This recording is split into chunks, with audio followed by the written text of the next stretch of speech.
Сега ќе разговараме за воведување на кризна состојба на територијата на цела Република Македонија поради суштината во самиот наслов што е содржано, а тоа е заради недостиг на електрична енергија.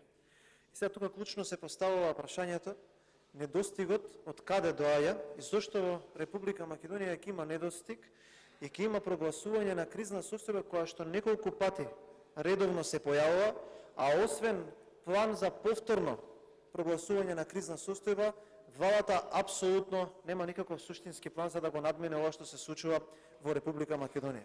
Во изминатите 10, би рекол 12 месеци, струјата за домаќинствата поскапе над 30% со ново најавено поскапување околу Нова година, а струјата за стопанството поскапе од 500 до 700%.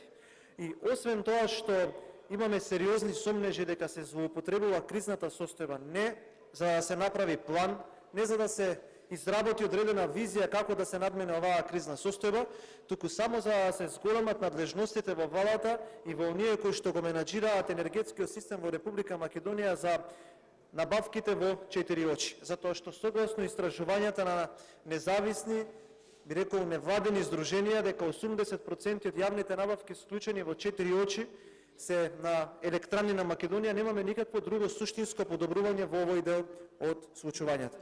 Ние сме држава во која што ќе прогласиме кризна состојба, а повторно нема да знаеме дали ќе имаме рестрикции или нема да имаме рестрикции, како домаќинствата кои што се греат на струја или кои што употребуваат струја за производство, оние мали потрошувачи или мали контрибутори во индустријата ќе можат да ги обавуваат своите основни дејности, а од друга страна не нудиме никаков ефект врз истото. Оно кое што се случува во изминатиот период, повторно гледаме дека ќе се пристикува и во период што следи пред нас. Нема никаков план како ќе се зголеми производството на електрична енергија, немаме никаков план како ќе успееме да заштедиме и немаме никаков план, освен тоа дека треба да се задолжиме да обезбедиме 300 милиони евра, за да колку толку барем ќе се надеваме дека нема да има рестрикции. Затоа што се што се случува во оваа држава е надеж дека или нема да се случи, или дека ќе послужи времето, но тоа е за втората точка. Навистина не ми е јасно зошто владата се уште молчи и зошто владата одбива да прифати понуда со која што ќе се обезбедат ресурси за производство на двојно пониска електрична енергија во услови кога Макстил е делумно затворен за работа, во услови кога Фени во Кавадарци ќе затвори затоа што не може да го издржи ова што се случува на енергетскиот пазар, и во услови кога Бучин во Радовиш е затворен. Ова се трите компании со кои што, би рекол, уште неколкумина го создаваат најголемиот удел во бруто домашниот производ. За овие нема никаков план.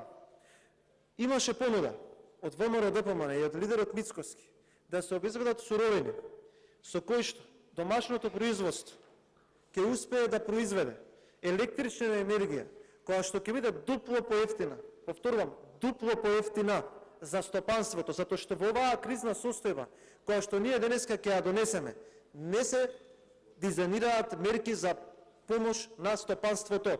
Се што го кажува владата е за домаќинствата и за малите потрошувачи под услов планот да им се реализира 100%.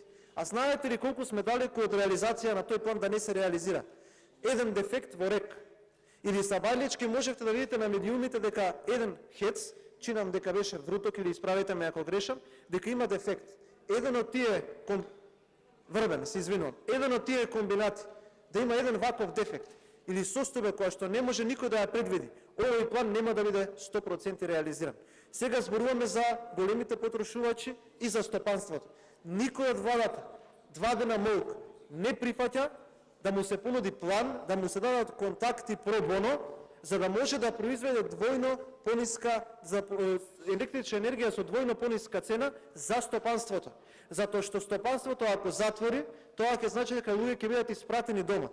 Цели региони, конкретно Кавадарци и Радовиш, зависат од овие големи комбинати. Ако тие затворат, ако бидат испратени луѓе на принуден одмор или ако не даваат плата, сериозно ќе имаме неколку стотици милиони евра помалку во буџетот. И ние мораме сите мерки да ги креираме на тој начин. Не само да имаме план како да дојде во собранието кризната состојба, да ја поминеме и наредните периоди, додека трае таа кризна состојба, да не правиме ништо друго, освен што ќе крадеме. Понатаму, имаше савали една пресконференција на АТКОМ. Тоа е Сдружение на јавни предпријатија кои што обавуваат водостопански и комунални услуги. Над 90 предпријатија од целата држава. Луѓето бараат да бидат вклучени во тие мерки на помош, така наречени, кои што на онаа панична пресконференција вие излеговте и ги понудивте.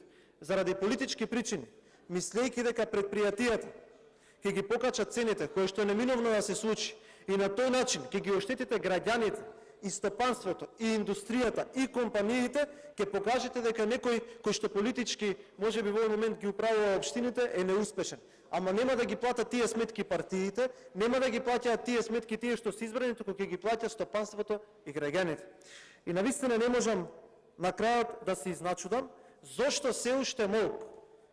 Зошто се уште молк и не се ни обидувате да ги поканите оние кои што ви нудат план со партнери од Западна Европа за набавка на газ, за набавка на енергенси, за да произведете поевтина електрична енергија и можеби оние 300 милиони евра кои што сега претпоставувате дека ќе ги потрошите, а нема да бидат 300 милиони, туку ќе бидат многу повеќе, да ги заштедиме. Навистина не можам да разберам. И решението на све во држава е, ајде сега ќе прогласиме кризна состојба. Добро, ќе прогласиме кризна состојба и ние ќе ја гласаме кризната состојба. И тоа не е никаков проблем. Но ние сакаме да слушнеме план и отчетност. Отчетност за тоа каде се трошат парите, каде ќе завршат парите, дали ќе завршат кај тие компании на кои што им е потребно да произведат електрична енергија, за да кризната состојба не го носи тој наслов, зашто самиот наслов е дефетистички катастрофален заради недостиг на електрична енергија, затоа што сите капацитети, колку сакате зборувајте, не се оптимизирани, затоа што планов кој што овој момент го нудите пред собранието и кој што ќе влезе во сила, треба да бидете искрени и да кажете дека ги опфаќа домаќинствата и малите потрошувачи под услов 100% да биде реализиран. Нема ни С за стопанството и нема ни повод помош за стопанството. Тоа е сосема нејасно.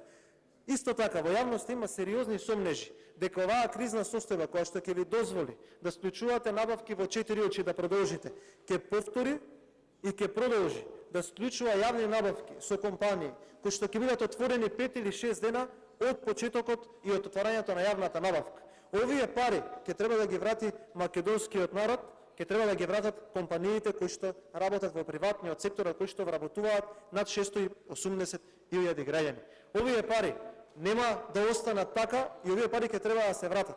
Затоа ви препорачувам, веднаш од кога ќе биде изгласана кризната состојба, вие ќе треба да ги повикате сите оние, вклучително и ВМРО ДПМН и контактите кои што ги има ВМРО ДПМН, да ви ги даде, за да можете овие средства да ги заштедите во буџетот, затоа што овие средства кои што ќе останат во буџетот може да бидат искористени за сосема други намени наместо за ова. Би кажал отворено, очекував поголема дебата, очекував посуштински предлози наместо навреди и политички флоскули пласирање во собранието, но тоа не го добивме. За жал морам да кажам дека оно што ние како опозиција го можеме и што е наша надлежност, надвор од институциите го правиме. Нудиме помош, нудиме контакти, нудиме идеи и нудиме дебата во која што не беа навредувани оние кои што ни се политички противници, но која што беа давани идеи. За жал, морам да констатирам дека не верувам дека планот кој што го има изготвено владата ќе се ефектуира, затоа што е нереален, базиран на нереални основи, затоа што оние кои што се избрани да го ефектуираат, апсолутно до сега докажаа дека немаат никаков квалитет за истото. Благодарам.